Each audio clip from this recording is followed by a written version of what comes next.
I just want to see how loud this is going to be. I'm Rita Van Every, Onondaga Nation, Turtle Clan, Haudenosaunee, the oldest government in this land. Those that know me know that I work with a good heart and good mind.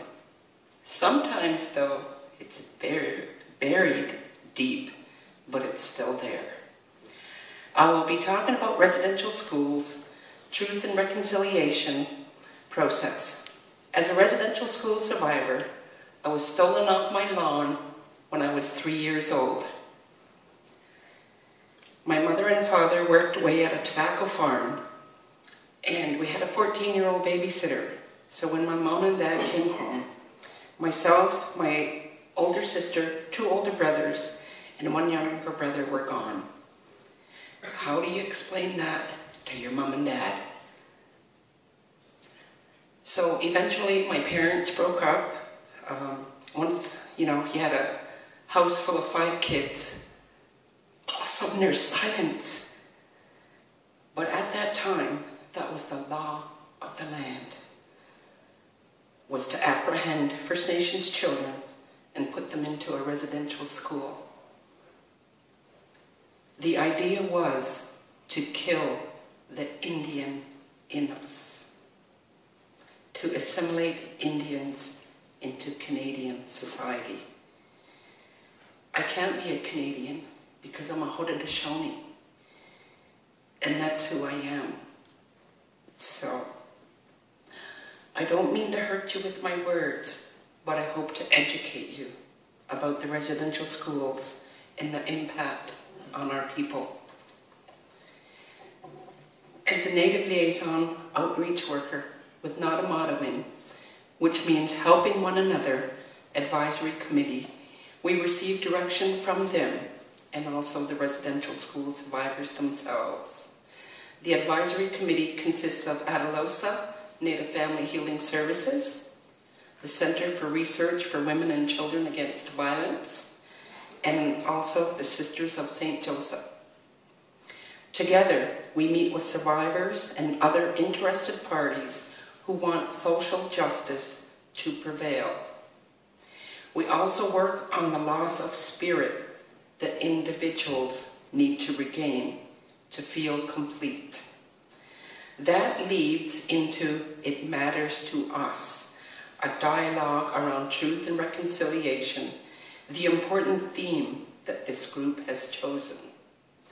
For survivors, we're looking at having a social and information session in November 2012.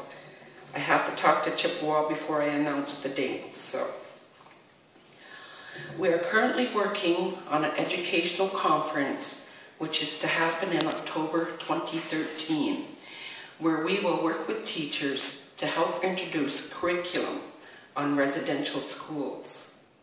And what we want is, we want more than a sentence, more than a paragraph, more than a page about First Nations. This curriculum needs to be First Nations driven, for and about First Nations. Only we can do it. But we are looking for people to join this unique committee. Both First Nations and non-Native individuals are welcome to join.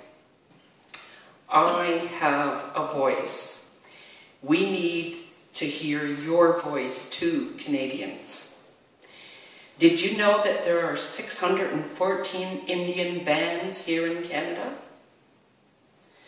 There are 2,284 reservations.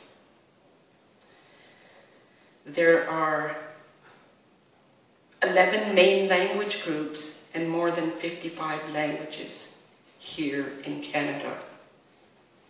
How long have you lived in Canada? Did you know this? Have you taken the time to find out who we are as a people? I wanted to talk about a research project up north that they're working on within the mental health realm. They found that the grandchildren of survivors are at a high rate of suicide compared to the rest of Canada. Forced change is not good.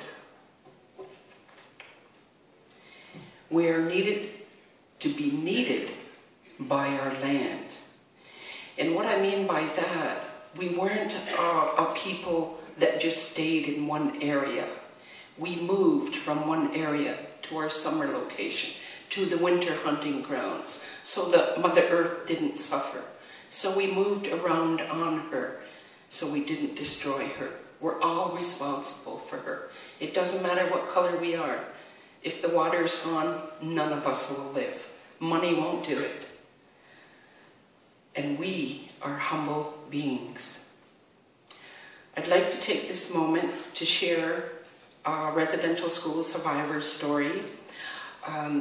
She was riding the London City bus here in London, and there was two elderly ladies in front of her, and they were talking about the residential school settlement, the money that was coming to those who were in residential school.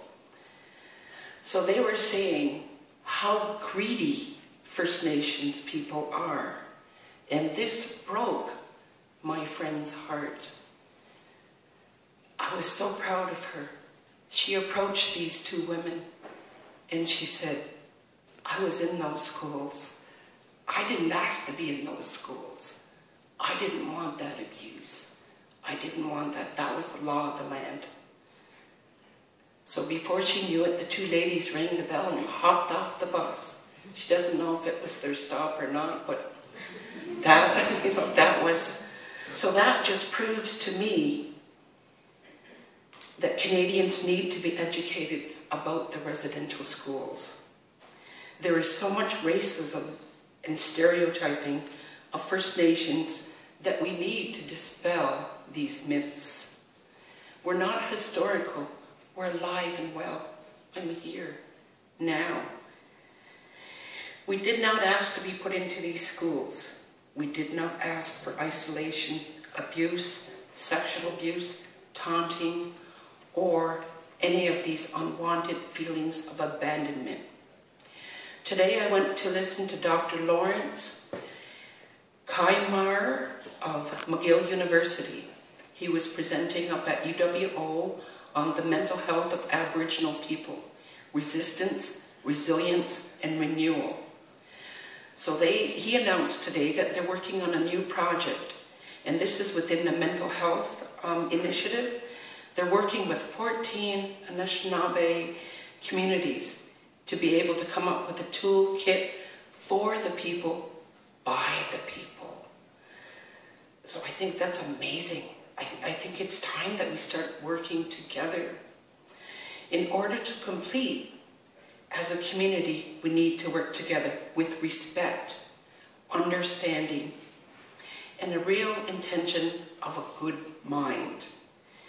When we work with that good mind, it gives us a good heart.